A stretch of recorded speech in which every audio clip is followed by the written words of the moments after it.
Hi, everybody. You are listening to Judging Meghan with your host, Meghan Judge. So, I'm going to start with some housekeeping tips. I hate saying that, it's so annoying, but I'm going to just say it because I think it sounds funny. My housekeeping tips today are please, if you can, leave me a quick review on Apple, Spotify, YouTube, wherever you're watching or you're listening. It helps new listeners find me. It also helps my ego, which is very badly bruised, and I need some reassurance. I'm joking. But if it's a good review, I'll take it. Um, and yesterday, I'm going to tell Todd as well, my guest. Yesterday was American Mother's Day, and it was so fun. I'm being facetious. We went to a restaurant, one of my favorite restaurants. I live in Manhattan Beach, California, Todd, and by the beach. So I love the ocean. I talk about it all the time. Was all excited to go to one of my favorite restaurants called the Bottle Inn, and my two children proceeded to fight the entire Mother's Day lunch. So I just want to say to all the moms out there, if you also found yourself in my situation of thinking that the day was going to be stress-free and fun, it indeed was not. And I'm grateful to my husband because I made him deal with them and they're fighting for the day. So that's the best thing about Mother's Day. You can just throw your hands up in the air and say, it's not my problem, it's yours. Fair Okay. enough. With that being said, I would love to introduce my guest today, straight from Australia. And the poor guy, well, it's 6:30 a.m. for Todd. So I apologize, Todd, but that's the time change for you between the States and your country.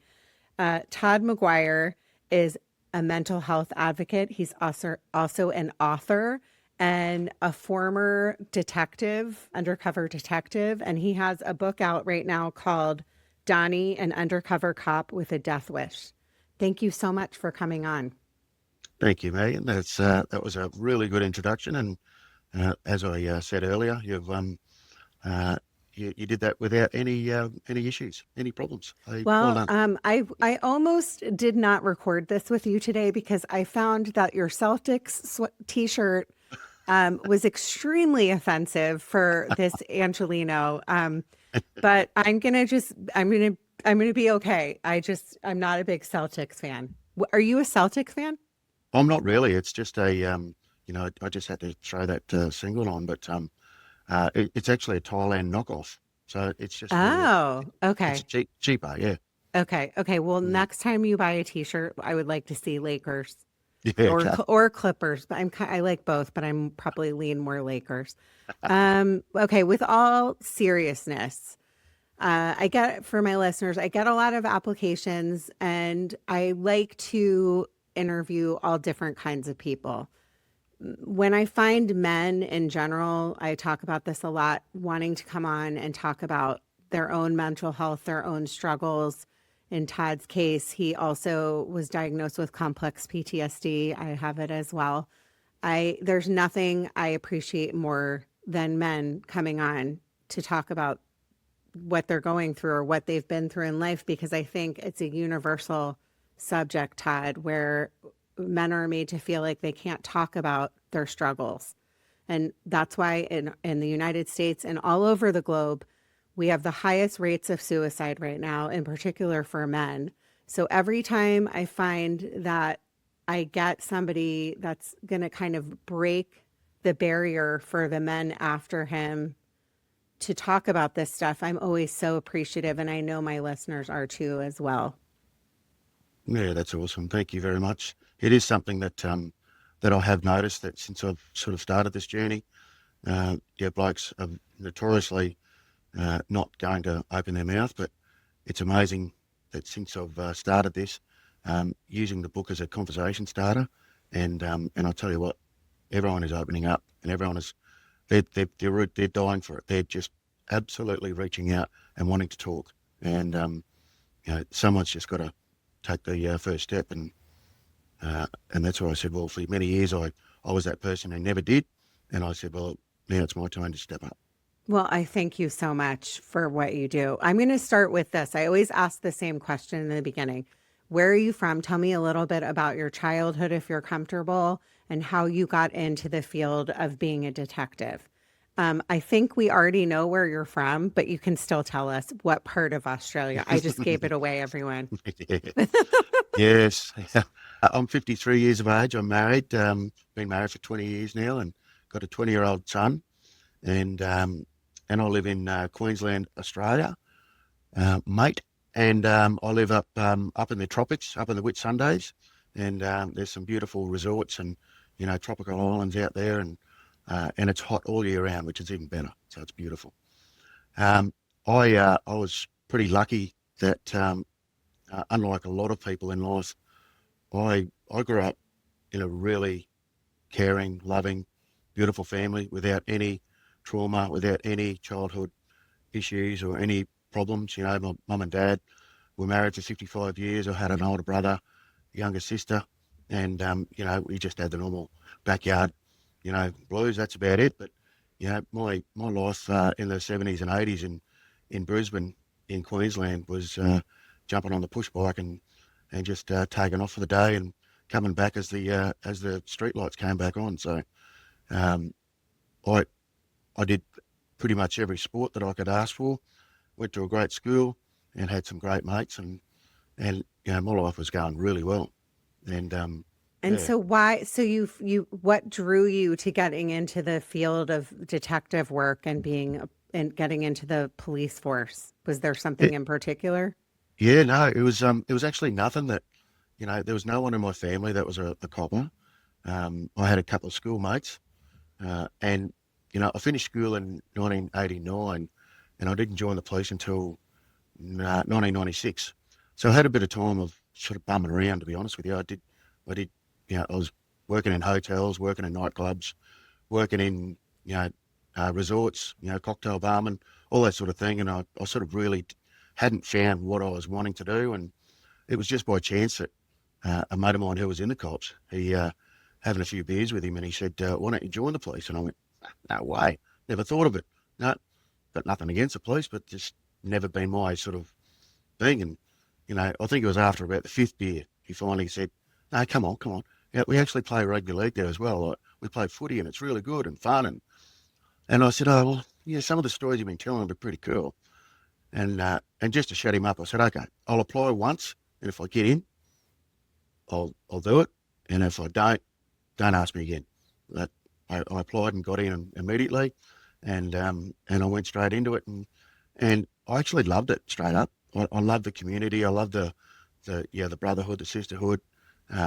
Met some awesome people, and basically it was so much fun. Before you knew it, I was playing rugby league, and I toured England with the Australian side, and then the US the next year, and it was just I was going pinching myself, going, hell, the hell have I got this? I'm a pretty lucky man, so I was pretty happy. So.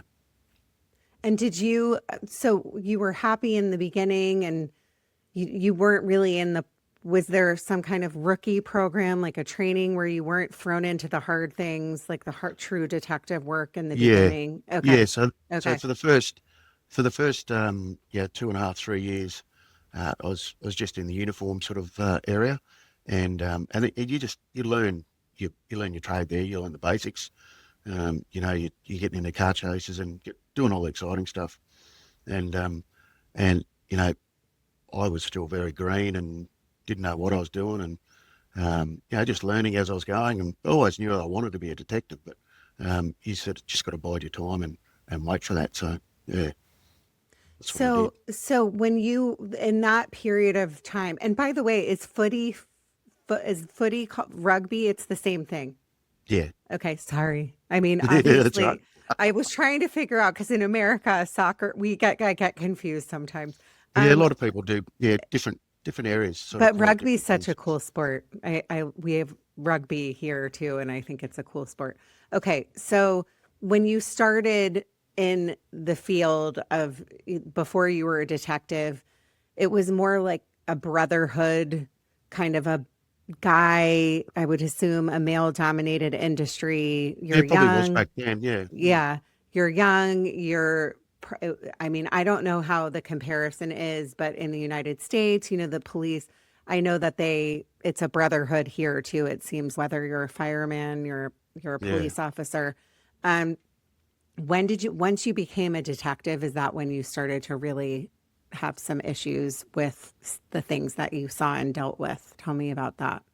Well, it was the story goes and this is the basis of my book, and I tried to hide it for many, many years, but you know, you know, within about a year of being, within the police, uh, I was I was living in the barracks with other blokes just near the beach, and life was pretty good. And then I met this girl by the name of Karen, and she she was a little bit older than me. I was 24, 25, and she was 30, and she'd had a breakup of a marriage and a young 4-year-old son, and when I saw her, I couldn't believe she was so beautiful, and I thought I was absolutely no chance of having any chance with her, but I gave it a shot, and after about my 58th time of asking her out, she finally put me out of misery and said yes, and I actually don't tell anyone, but I used my uniform a few times. I Well, went around, I thought, the I got ladies it. love a uniform, Yeah, I Todd. thought I Yeah, said they do. I had to throw everything at her because yeah. So I went around to work a few times, in uniform, and then she finally said yes to me. So um, so within a 6 months, um, I ended up moving in with her, and we were probably together for 18 months, and it got to New Year's Eve on 1999. So if everyone remembers, our age group will remember the Y2K millennial bug that we all thought that that was going to be the end of the world the next day. And, so I had to work being, still being a bit of a rookie in the cops. I had to work the night shift on New Year's Eve. And I remember it was just, the noise was deafening. I still haven't sort of I haven't really experienced a New Year's Eve with so much energy and so much sort of fever. It was just deafening. All the high rises had people just screaming their heads off, and it was pretty cool actually. And but before I went to dinner, before I went to work, we went to dinner. All the blokes who were going to dinner were going to work afterwards, and all the girlfriends and wives were going out to a nightclub for New Year's Eve. And I had an old Nokia 6110 in my pocket, and I could feel the pocket sort of dialing type thing, and I hadn't done the enter and star lock or whatever, so I sort of took it out and I looked at it, and it said, the numbers that had been pressed were 666, and I just made a joke to the table. Oh, look at this! I just got a message from the devil. We are going to all die tomorrow, and it was just a bit of a laughter and bang, bang, bang. And anyway, so I went out that night. I went to work that night. The girls went to a local nightclub and had a great night. I kept in messaging with Karen throughout the night, and what I was doing was picking her up at 5:30, 6 o'clock in the morning when I finished work. Did that. She'd had a great night, obviously a long night, but that was New Year's Eve. And anyway, dropped a friend home, and then we went back home to our place, and we sort of sat talking for a while, and everything was fine. Everything was really good. And I said, "Oh, it's time to go to bed." It's probably about 8 or 9 o'clock in the morning, and I had to work at 4 o'clock that afternoon, so it was a bit of a quick shift. So I wanted to get some sleep. And anyway, we both went to bed. Woke up a couple of hours later, and I could hear the front door, and it was Karen's ex-husband dropping over the 4-year-old, and I sort of got up and said, "Oh, I didn't realise we were having Clark today." And she goes, "Oh, I totally forgot about it." And she was really upset, and she was crying. She was saying she was a bad mum, and I said, "No, you're not a bad mum. You're tired. You're emotional. It's been a long night. I think you just need to get some sleep." She goes, "Yeah, you're right. You're right. You're right." And then we put a movie on for Clark, and I said, "Come on, let's get a couple of hours sleep. Clark won't move. We locked all the doors, and everything will be fine." And by this time, as soon as I hit the pillow, my head was gone, and I woke up, just after lunchtime, and I rolled over, and she wasn't there, and I could hear Clark sort of walking around, going, "Mummy, where are you? Mummy, mummy." He's sort of coming in next to me, "Mummy, where are you?" So I sort of woke up, and I said, "Oh, well, let's go and find Mummy. Maybe she's could be in this room. And I was just making a bit of a joke. I said, what about this room? Boo. No, not this room. And he was giggling and, we're making a bit of a joke about it. And I was still so tired. I just wasn't even comprehending what time it was or, I think it was about 1:30 in the afternoon. And I went to every room. No, she's not there. Well, she's not here, mate. And I said, oh, maybe she's downstairs doing some laundry because that's where our laundry was. You had to go outside the front door, then down the back steps and then back in underneath the garage or rumpus room type area. And I was going down and we were just having a bit of a game, giggling. Yeah, she's always doing the laundry and she looks after us, doesn't she? All those sort of things. And, and then as soon as I opened the screen door and it just hit me like an absolute ton of bricks. She had used a electrical extension cord and she'd run it through the roof and she'd wrapped it around her neck heaps of times and it looked like she'd been there for a number of hours and the first thing that I did, it just hit the physical feeling that it gave me was like a truck had hit me. My legs couldn't move. I don't know how long I was there for. I was there. I wish I had a video to see what I did because my memory of it may not be correct. But I felt like I just stood still for ages and ages, just totally gobsmacked, going, "What the?" And my first thought was to get rid of Clark. I didn't want him to see his mum like that, so I threw him outside and closed the gate, the sliding door again. And then I do remember just screaming, crying, what have you done? Why? All of those sort of things. And my immediate thought was to pick her up and try and take the weight off. And I was trying to unravel it from around her neck, but the electrical cord was underneath each other and it was way too tight. And I needed another hand. I sort of needed an extra hand to do it. And after a while, I decided, well, I'm going to have to run upstairs and get a kitchen knife. I went and did that.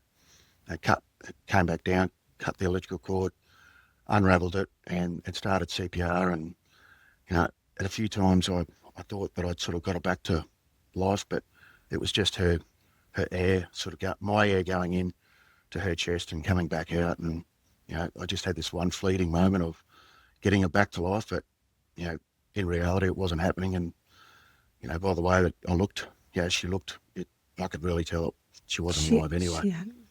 Todd, I'm so sorry. I remember reading your bio, but I didn't realize that was what happened. And I apologize. That is That's right. so hard. And the amount of guilt and the change of one's trajectory of their life and the innocence, right? You were robbed, even though you had been in the police force and I'm sure seen things. It's different when it impacts your own life, especially if it's somebody you love so deeply. So I'm so sorry. I tried to just loosely count the amount of dead bodies that I'd probably seen in work, and some looked like they were asleep, some were in a much worse state, and I think maybe 300, maybe something like that. And I said, all of them together is still not anywhere near the grief and the trauma of seeing a loved one in that state. It's not comparable. Putting all them together. Did you, because you're desensitized by it because you have to protect yourself from it, it's just different when it's your person. That was your person. And when you talk to her, and I'm assuming all the alcohol, sometimes, substances, all of that stuff plays heavily on our brains. Yeah. Did she have a history of any kind of mental health stuff prior to that? Well, none that I knew of at the time. She didn't leave a note, and there was no other indication. It wasn't until when we came back down a week or so ago and a week or so afterwards and, started cleaning out the house that we found Zoloft tablets individually wrapped and secreted around the house. And she was obviously hiding them. But, I sort of analyse that and I go, well, that doesn't, that indicates that at some stage, she had anxiety or some issues like that. But that usually, there's a lot of people that are on antidepressant. It doesn't usually mean that they're going to kill themselves. So even if I did know that, I probably wouldn't have thought that that was a likelihood of something happening. So still to this day, I don't know. And one of the things that I have written in the book, and I've sort of come to peace with it, is sometimes you just, you can search for answers, and it always killed me doing it. And I've had to make peace with it and go, I don't think I'll ever know the answer. And one day I might be able to talk to her, wherever she is. I would say this too, because I know about suicide. I talk about it a lot. I have my own issues that I've dealt with in my personal life where I went through periods where I didn't want to be here. Sometimes it's a split decision. I just actually did an episode that isn't out yet about, there's a book about people that live in, the San Francisco Bridge. People, they have a very high suicide rate, and people go and they jump, and then there's the people that have survived the jump. The minute they take their hands off of the railing, they regret it. I mean, all the survivors that they've interviewed. Yeah. And so I would like to say that, and I've been touched in my own life by somebody I love very much taking their life. I think that it could just be a split second decision, and there's no way to save them, if that makes any sense. And sometimes it's not about you. It's something in our brains. It's something. So there's never going to be any reason. Tell me why. We're just not going to get the answers until I believe. I'm personally spiritual, that we see them on the next side, or Totally. that's the thing about it. But it's just so painful, and I am so sorry that you've lived through that. And then I'm wondering what happened. Did Clark go with his dad? Yeah, he did. Yeah, and Okay. they sort of moved away for a bit down to Tasmania. Mm-hmm. What had happened? He was 4 at the time, and I kept in contact. I was still in contact with him, to this day, and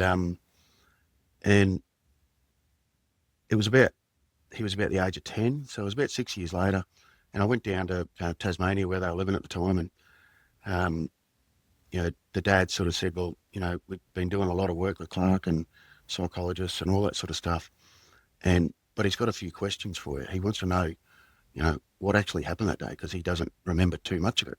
Mm-hmm. So I sort of gave him an abridged version of it. I didn't want him to know too much as a 10-year-old, but, I just stated some facts and, answered some questions that he had. But the big thing that really worried me, and it's, become something more that I think about now, and it's a major part of the book, is that, he said to me, so who's were the big black dog that had me pinned up against the wall outside while you're in there with Mummy? And I said, mate, we didn't have a black dog, and we lived in a cul-de-sac on a little bit of property, and there's no dogs. We didn't have any dogs. And he goes, yeah, it was really big. It was furry. It had these big, sharp teeth, and it had me pinned up against the wall. And I'm like, no, mate. When I came outside to find you, you were just standing there. And, I've sort of, pondered on that and really gone down some rabbit holes there. And, one of the things that I sort of have taken out from there, one of the most logical ones, which, I've got about 20 theories, but one that I sort of say to people is, I think Karen's black dog left her that day and was protecting Clark and making sure that he didn't see anything of what was inside. And what I'm sort of been saying to a lot of people, in podcasts and public speaking is that if you think that your black dog is too hard and you can't be on this planet anymore, and you're a burden to your family and your friends, and it would be better if you weren't around, the way that I look at it, is that your black dog will leave your body and will go into the loved ones that came and found you and were close to you, which is what Clark and I have had to do. And, you know, Wait a second. I have to interrupt. So there was no black dog no anywhere. black dog. So No. this was all, I believe in this though. I believe Yeah, so do I. because he was so young that Yep. it's spirit or whatever it is, and animals, I believe, come to us through spirit. I think all of that stuff is very valid. Um, I think also our brains don't, when we're so young, just being a product of losing a sibling, passed away in front of me at age 2. So I think I had memories of things and they didn't make any sense. I blamed it on myself and I had to go to therapy because I dreamed that I picked my sister up and flushed her down the toilet. That's what, and it did not happen, obviously, and it had nothing to do with the way she was lost, but this all tracks. And you know what, Todd, I think that that's amazing, and to tell people that it goes along with the same thing of the hands on the railing of the bridge. Mm. You know, it's a decision of you just don't give up. If it takes 5 extra minutes, in the Australia, do you have 988? So we have a suicide hotline here, and it's 3 Yep. digits. Okay, so it's like pick up a phone, call, do something. There's things that you can do to stop. So I find that story is pretty incredible. That he Yeah. really thought that happened, and I think Yeah. that He was adamant. I think that you telling that story helps people. It's amazing. Yeah. The you know, the guilt that I had for so many years afterwards, Hmm. you know, the guilt changed and had different meanings for the guilt. You know, initially it was, why did I go back to sleep? I should have just stayed up and sat with her, and she wouldn't have done that.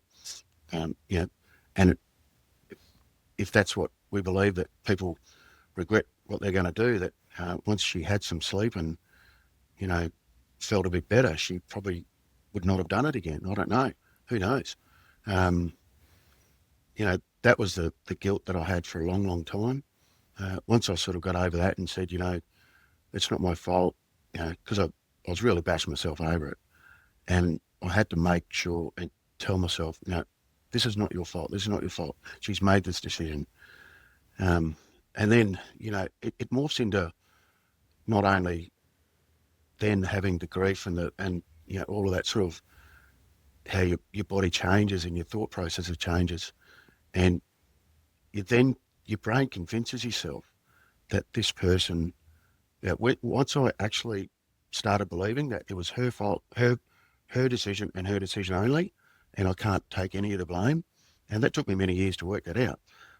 But I then started convincing myself, well, yeah, it was her decision, but she'd rather kill herself than be with me. And then Mm. that really, really knocks your self-esteem. And you know, I noticed I just became a shell of a man. I really lost all confidence. I lost all masculinity, and you know, it just wasn't me. You know, I was a big tough footy player and all that sort of stuff, and I became a yes man, and I just didn't want to lose anyone anymore. And I didn't stand up for myself, and I didn't do anything that was normally me. And I sort of had to over the years try and find my way back from doing that. Well, So, it and that's changed it been, changed the whole trajectory of your life that yeah, one morning. I want to ask you, because I know that you do public speaking and you talk to people. When people are lost the way, you know, when they unalive themselves, it's for the survivors, the family. Obviously, you loved her very much. The blame is so real, and the yeah. guilt. Is there something that you tell someone that in that, you know, if they're in the very beginning stages of this, is there anything that you say to someone that if you could go back in time and have somebody say this to you that you feel like helped or would help someone? Yeah, it's a tough one, isn't it? I don't think so. Hmm. Because the grief is so powerful that you can't listen and you can't ingest anything. You can't understand anything. there's so many things going on. If someone probably did tell me many, many times that it's not your fault, but it's not what I believed. So it didn't matter. It really didn't matter what anyone believed or told me. I firmly It's believed also, it. do you think it's the fact that you have to go through this stuff? It's the grieving process. I talk about I think grief so can too. take it's a lifelong thing. Yep. But the blame piece, it's different than losing somebody, for example, to cancer or disease, Mm. right? When you lose somebody to cancer or disease or a traffic accident or something like that, it's a different kind of pain than losing somebody the way that you lose somebody to suicide. I wonder sometimes how to talk to somebody that's going through that because it's so hard. I mean, I personally know somebody that's dealing with this fairly recently, and I've been through so much loss in my own life, and I don't even know the right things to say. So it's except for I'm here. What Yeah. do you need? Mm. But it's different. It's a different animal. It's a different beast dealing with this. I know there's a lot of things that I didn't like to hear, Hmm. and I wrote them in the book, and I said, if people are going through this, please try not to say this. Tell She's, tell my listeners and me, yeah, please. yeah. Oh, What are some oh, things? she's in a better place. No, Oh, she's I not. hate that. Yeah, Yeah, yeah, yep. yeah, yeah, yeah. Let me know if there's anything I can do for you. Oh, yeah, okay, yeah. What am I going to tell you? Can you bring it back? Yeah. Yeah. Um, I yeah, think also in people's defense, they never I don't even know what to say to people. I really mm, don't, because it's yeah, also a reminder that you don't want to be reminded of your own pain. Does yeah, that make sense? You don't want to go yeah, back to that place. So I think people either shy away from it or they go, "Oh, oh, I know what that feels like. I lost my great aunt 2 summers ago." Do you get what I'm saying? yeah, exactly. Yeah, Yeah. that that's S- exactly what I say. Is that people are well-meaning. They're not Yeah. trying to be, you know, they're not trying to make things feel any worse than what you are. But if I really, I wrote it down in the book to say, well, these things, really got up my goat. I didn't like it. I didn't like when you said, there's lots of fish out in the sea there, mate. Well, you'll find another one. So, on what? Like, all of that Yeah. sort of shit. Yeah. Yeah. And then let me ask you, so then you were going back to work, then you became a detective, you were dealing with a lot of gruesome, horrible things. You said you were turned into a yes man. I'm assuming too you were dealing with all the emotions of anger, did you deal with substance abuse? Yeah. So what I Yeah. did almost pretty much straight away was I just started drinking myself to death. I Hmm. couldn't I couldn't handle it. I couldn't handle the pain. I didn't know how to process it. I couldn't like the nightmares and the terrors and stuff. I was so scared of going to sleep. So I'd write myself off so I could get to sleep. Um, and then it became Temazepam, then it became Cannabis, and then it became anything to try and get me to sleep. Um, but what happened within that 12 months is, I went back up to my hometown where I lived, where I grew up and started to live with my sister and her husband, in the sort of downstairs area. All I had was a backpack, a bed and a TV, and that was my belongings now. And it was pretty depressing. It was like, I had a fairly good outlook in life. As a lot of people are approaching 30, they're planning mortgages and extensions of houses and all that sort of stuff. And I'm sort of like, I'm starting again. Where am I going? What am I doing? And I felt that there was no future. It was like I was just floating around, just don't know what I was doing. But then I started talking to her, and it's funny that the fella who talked me into joining the police, I ran into him one night at a pub, and I recognised the voice, but I didn't recognise his face because what I didn't know is that he'd actually gone undercover himself, and he'd already been doing it for a year, and he was with a few other undercover blokes, and they were having a bit of a night off and a debrief. So they came down, had a few beers, and he goes, "Come over and have a chat with them." So I went over and did, and I was just listening to him and just, and I just went, "That's what I'm doing. That's what I'm doing. I'm going undercover." I said, "I've got nothing to lose. I don't care. There's no one waiting for me. I'm perfect for this." So I applied, and for some reason the psychologist thought I was a perfect fit for it. And I don't know. I don't know to this day how they proved it. So it was literally 9 months after Karen's passing is that they gave me the tick of approval and said, "Yep, okay, let's go to undercover." So, you know, from about around the 12-month mark, I'd done the 4-week course to be an undercover agent. They told me to start on the Monday morning in the undercover unit. They gave me a printout which had the name Donny Wilson on it with an address and a driver's license, and they said, "You're now Donny for the next 2 years." And then they said, "Pick a car, take a car, and then your first job is about an hour up the road." And I ended up spending about 9 months up in that job. It was a really low socioeconomic area, and so my job was to basically infiltrate the local sort of community and work out who's supplying all the drugs, and amphetamines and speed were pretty much ruining the place at the time. And over a period of 9 months, I managed to get the big bloke who was producing it in kilo quantities, and he was pretty big. The police had tried to get him 2 or 3 times before that, and I'm not sure if it was just luck or opportunity or just happened that way, but as I wrote it in the book, Donny was an undercover cop with a death wish. Because my self-esteem was quite low, I didn't see much of a future. I've looked back on it now, and I realised I was on a death wish. I was literally trying to get myself killed, and I didn't even know it at the time. Yeah. But I was that reckless and that stupid, and I had no fear whatsoever. Is that if someone said, don't go into that house, that's full of real good crooks. You get a shotgun on your face there.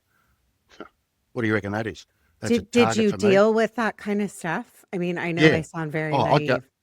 Yeah. I'd go, like, if someone said, "Don't go to that door, like, that's really dangerous," I'm knocking on the door and going straight through it. I had no fear because, when I looked at it, the amount of times that I didn't want to die, and I didn't want to kill myself because I saw what it did, what Karen had done, and Yeah. the amount of pain that it caused and all that sort of stuff.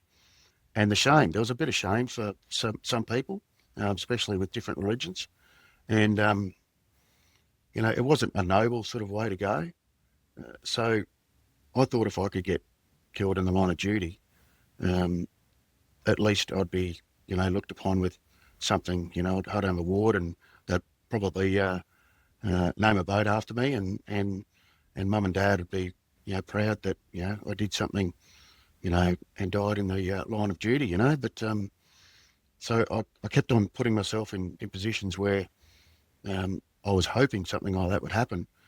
But Can by I luck, just it say never this happened. one thing? I think the fact that you thought you had so much empathy for other people that you were thinking about your parents or thinking about that says something about you, but it also breaks my heart that and it also angers me to hear that you passed the exam. Did you talk about what you had been through? In some ways, do you think that maybe you passed the exam because they realized, oh, well, this is the perfect person that doesn't really Yeah, I care? think so. I think Okay. so. I didn't think Okay. much about it at the time, and Yeah. I was very good at putting on a mask too. I was really good at telling everyone that I'm fine, I'm fine, I'm fine. But Yeah. Yeah. we got And also was it almost just being undercover, you're in a character, so it's escaping who you really were. So yeah. that whole piece of it. What actually ended up, I still think it was a good thing that I did, Hmm. um, because it allowed me to really let my hair down. I became pretty feral. I grew my hair really long, past my shoulders. I had a goatee all the way down here. I had eye rings, and some days, a week of not showering and just not caring, and and I was able to really, act in a real bad way, and I was allowed to. And if I was a normal police officer, I would have got myself in a lot of trouble. So then you did this for, you said, a year on this one job, and then what did you continue to take other jobs and keep going? What was kind of your breaking point where you said, I can't do this anymore? Was it a specific thing? No, well, you're only allowed to do it for 2 years, and I did it for just over 2 years. Mm-hmm. And I actually loved it. I wanted to keep going. I actually said that this is the first job that I'm actually really good at, and I loved it. I loved what I realised now is that I loved being Donny, because Donny had no cares and he had no baggage and he had no problems. But whenever I had to go back to home, maybe a weekend every 3 months, I'd become Todd again, and that's where all the other, all the Karen's baggage would pile on top of me, and I hated feeling like that. I hated being that. I was so happy. Couldn't wait to get back to be Donny, because Donny was just being a lunatic. He was being crazy. He was, just living a good, a criminal's life where there was just no rules, and there was no, no, I didn't have to be anywhere at a certain time. I didn't have to do anything. And it's sort of, my whole body had been numb for a year, and this is almost like, going into a house and buying a couple of ounces of speed was pretty cool, and it sort of got got something, alive in me again, and it felt like it was pretty cool to do. So I love doing it. I really do. And not once did I ever have any fear. I didn't give a shit, and I think that's probably what saved me on a couple of occasions where, I'd been accused of being an undercover cop. I was in a bikie bikie gang clubhouse one night, and What is that?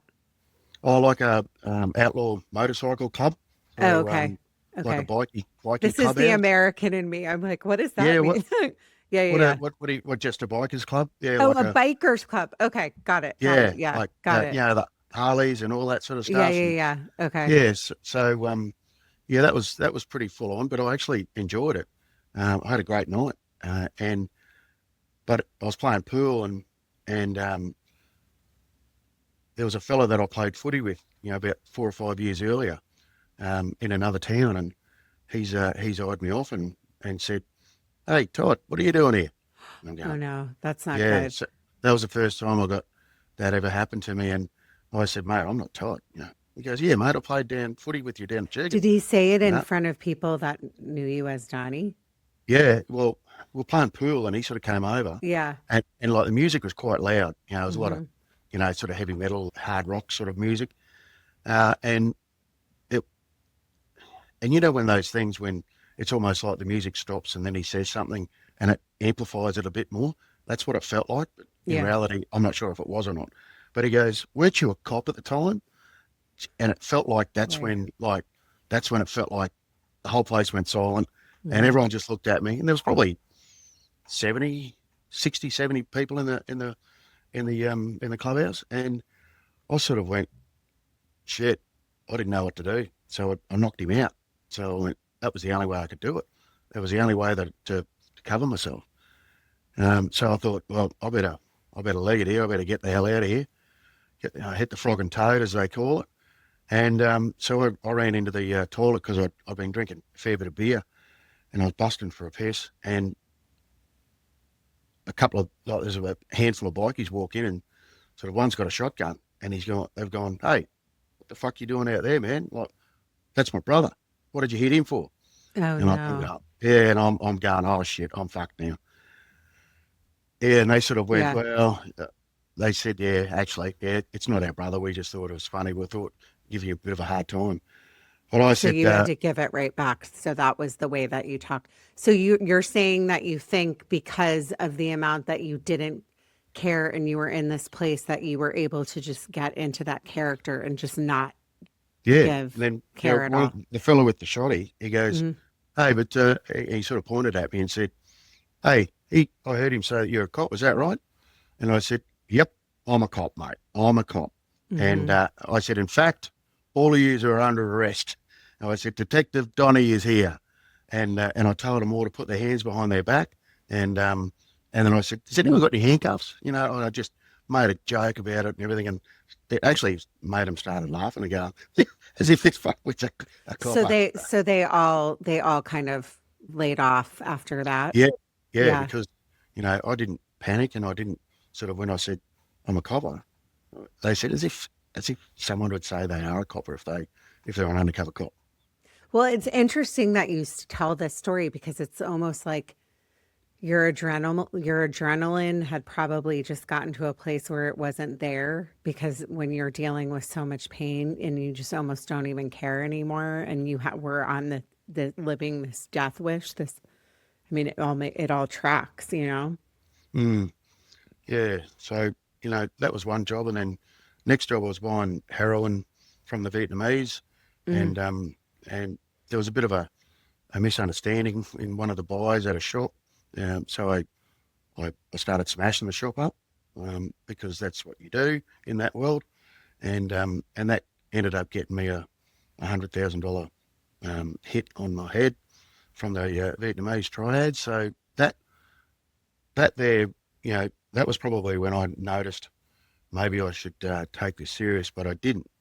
And I said, I'm quite offended that it's only 100,000. Can I talk to the boss and negotiate more money, please? So I didn't give a shit. That's what I'm saying. Like Yeah. 100,000 not going to do anything for mum and dad. Come on. And so, I mean, it's really honestly I mean, you have some incredible stories. When did you get out? So you said you could only serve for the 2 years. And then what happened then? Did you go back to just being a regular into the regular police force or Yeah. what So was kind of your breaking point? my very last job was interstate, so I was out of jurisdiction.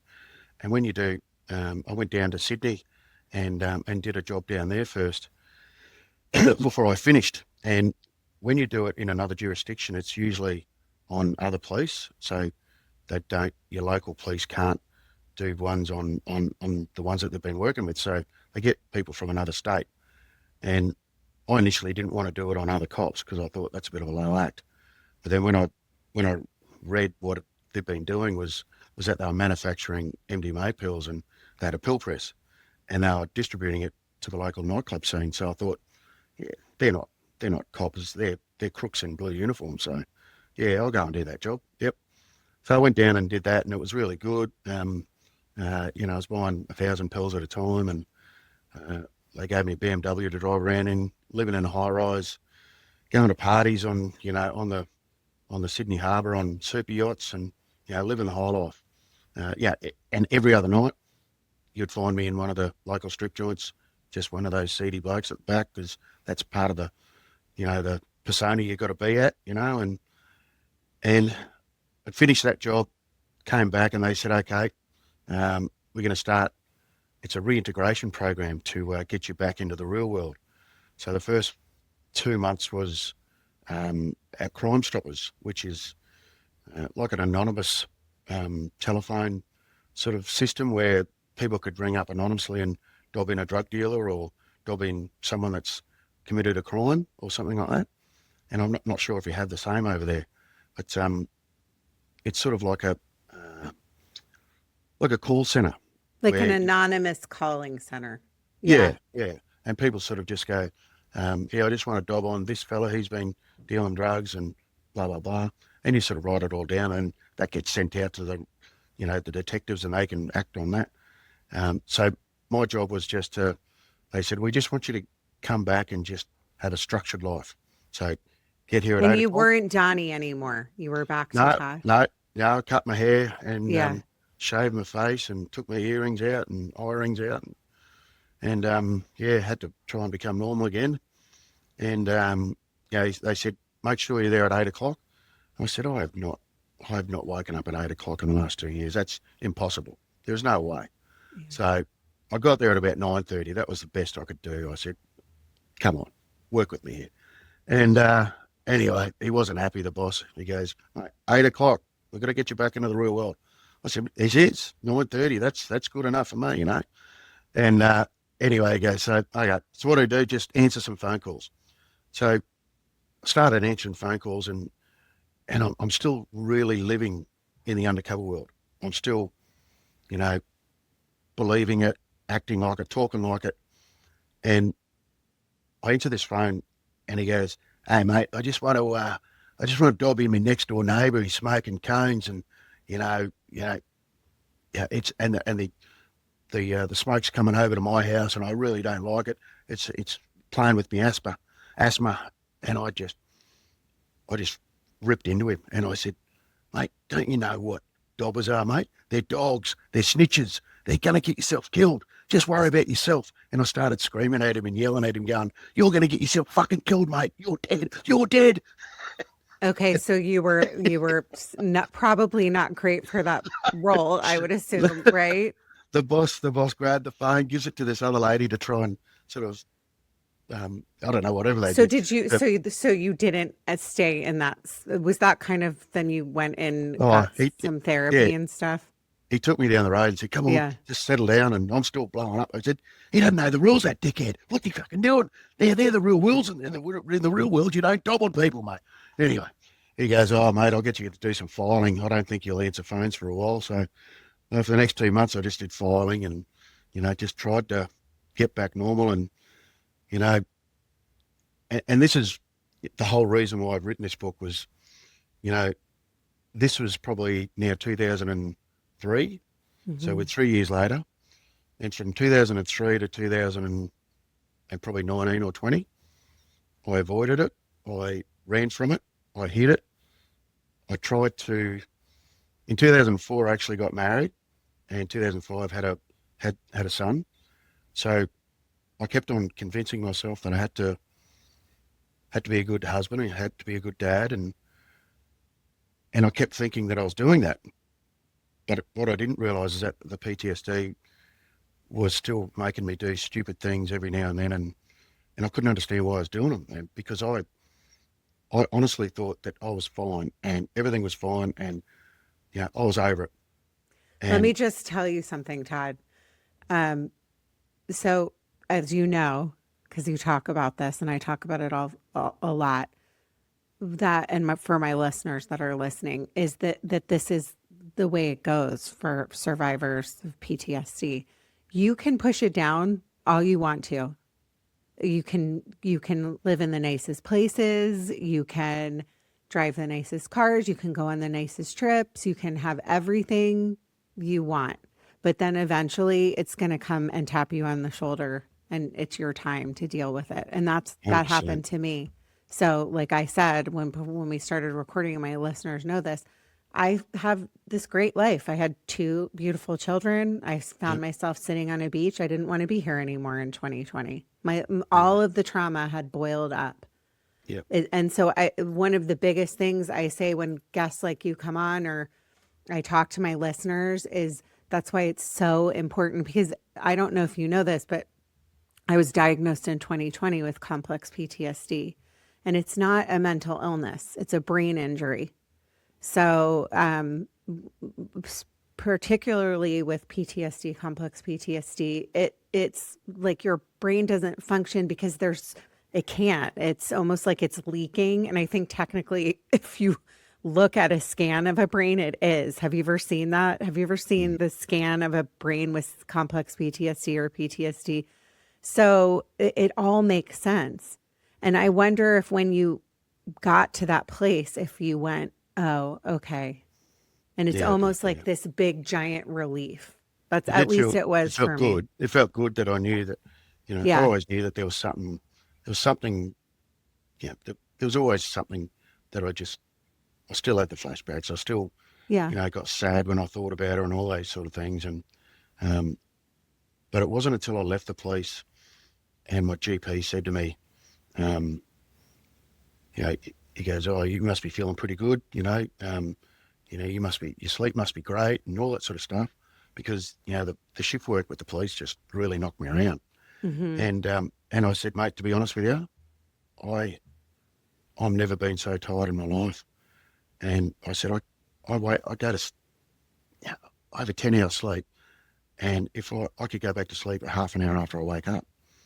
So I went and had this sleep test, and the sleep specialist sort of showed me all the things at the end of it, and he goes, mate, he said, all of these, whatever they are, I don't know what they're called, but they're indicating to me that your brain is just overactive when you're asleep. And he said it's almost like you're running a marathon every night, and that's why you're so tired during the day. And I said, oh, that's beautiful. Well, that's good. How do you fix me? What do we do? He goes, mate, I'm a sleep specialist, I'm not a brain specialist. I can't help you. He goes, you got to go and work that out yourself. So that's the next process I'm doing, is trying to work out how to reset the brain. I was looking at ketamine treatment, looking at mushrooms, all of those sort of things to try and reset the brain and hopefully, repair it. Because Have you done EMDR? I mean, there's so many things you can yeah, do that will yeah, help. yeah, It's a process, yeah, it's unfortunately it ebbs and flows. There's medication, there's all different kinds of things, but it's a very specific thing that somebody that deals with this has to deal with. And I think the best thing to do, one of the best things, at least for me, is talking about it or meeting people like you, because it helps normalize how I feel, yeah, right? yeah. And when from 2000 onwards for the next 5, 6, 7, 8, 9 years, there was no internet, there was no podcast, there was no Mm-hmm. Instagram reels, and the only information I got was from a textbook from a library or or an encyclopedia or something like that. And that didn't give me any information. It just gave you, the physiological things of what's happening in the brain. But once the advent of the internet and all of these interactive sort of uh, communications is and conversations is that over and over and over, every time I was listening to one or see one, I go, wow, that's how I feel. That's the first time I've can actually say that that person feels the same as me. Wow, I thought I was, by myself. I was the only person thinking that, but it was only because, without the internet, all you'd have is your close circle of friends, and none of them had been through what I'd been through, so no one else knew what was happening. But once I sort of branched out and in the last 10 years started looking and listening to anecdotal stories, that just made everything normal and made me feel really good about myself. And that's where I started realising, well, it is normal, and someone's got to stand up and do it. And I'm the one, I now look that maybe I was the lucky one that got chosen for this. For years it was all poor me, why me? Mm-hmm. Why did I have to learn this? Why did I choose this? Why did all of this happen? But now I'm looking at it as a gift that, I get to tell my story, and what I'm noticing already is, you know, I can start with my book, and that's usually a conversation starter. And it's usually with blokes, and I go, have a look at this, and they sort of look at it and go, what's this shit? And and then I tell my story, and literally every time, within 5 or 10 minutes, I'm consoling them, and then I'm looking after them because they are then telling me what the struggles that they're going through, and it's almost like we would never have spoken like that otherwise. We would have just talked about the footy, we would talked about fishing, would have talked about just general stuff. And for me to go, hey, have a look at this book, have a go at this, it's been amazing. And the amount of people that have said to me, you have no idea how much you've helped me. And it's actually probably sped up my healing Oh, because I I felt love that. good. Yeah. Yeah, I feel I really good about it. when you just said that, so my dad used to say, so he passed away when I was 13, and he had this great life, and he was spiritual, and he would say, when he was sick, because he had leukemia, he would say, well, why not me? I had this great life. Instead of why me, why not, why not me? And it kind of reminded me of what you just kind of talked about. The why not me can turn or the why me can turn into the why not me, which could turn into your story. You never know. One person is going to hear that story or hear about Karen today when they're listening to this podcast and send it to somebody else. And maybe it's a man out there that's struggling and feels like he can't talk about, Yep. all the things that he's going through and he has to hide. And, maybe there's somebody that's a detective. I mean, there's all kinds of issues with mental health in men.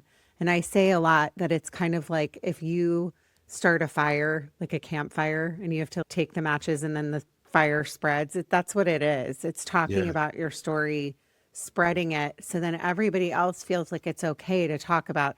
It's actually the good part of the internet or Yeah. Yep. digital. Cause I Yeah. always talk about There how, are positives. yeah, there are positives out of it. And that's the positive side of it. And so I think it is healing. I mean, every Yeah. time I do a podcast, I do it once a week and I meet somebody like you, Todd, it makes me go, oh my God, what a Right. great person. Yeah. I get it. I get you. I understand what it feels like to feel this dark, dark pain. And so I'm so grateful to you. So thank you for that. Because you telling your story today helped me, which hopefully helped some of my listeners out there. I'm sure it did. And you never know. The one thing that I do, and I'll be really quick.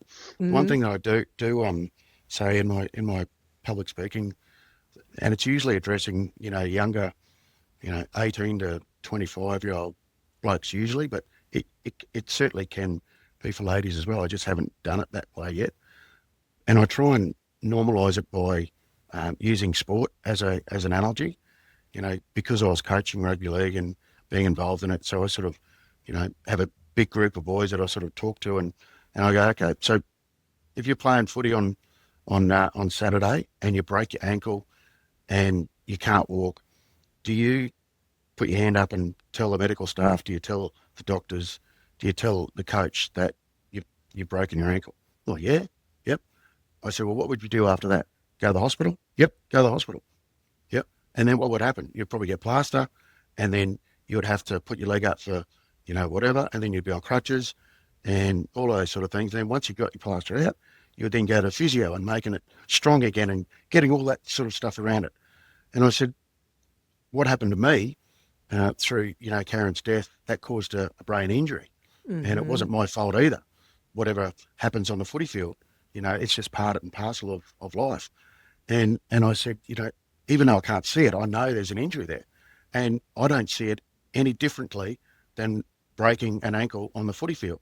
Yeah. But what I didn't do is that I didn't go to the hospital that night. I didn't put my hand up. I didn't tell the coach, and I let it fester. And my ankle, which is really my brain, got worse and worse and worse and worse until I really had to do something about it. And I said, you've got to look at your brain like that, like your ankle.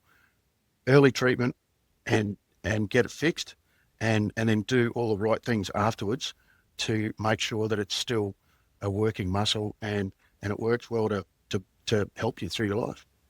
Yeah, I love that. I actually talk about that stuff sometimes too. And I think it's so relevant and so true.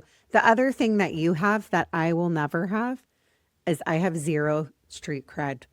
So can you imagine me? No, I don't have it. So that's so well needed with young boys thinking, Yeah, wow, I have this badass detective that's going to come in and talk to me about my mental health. That's you right there alone. You're going to get attention from the youth and young boys and men that feel like, oh, only babies or, nobody talks about this. And that's why it's so needed. yep, So I'm grateful to you for that. So I'm also very grateful that you came on and shared your story today. So thank you so much. yeah. Thank you. I'm actually finding podcasts that I do, part of my therapy too. It's awesome. Well, I love that. Hopefully, this is your favorite one you've ever been on. I'm Yeah, joking. I do. So, in closing, where can people find you and where can they find your book? Well, I have a website, www.toddmaguire.com.au. That's predominantly Australian.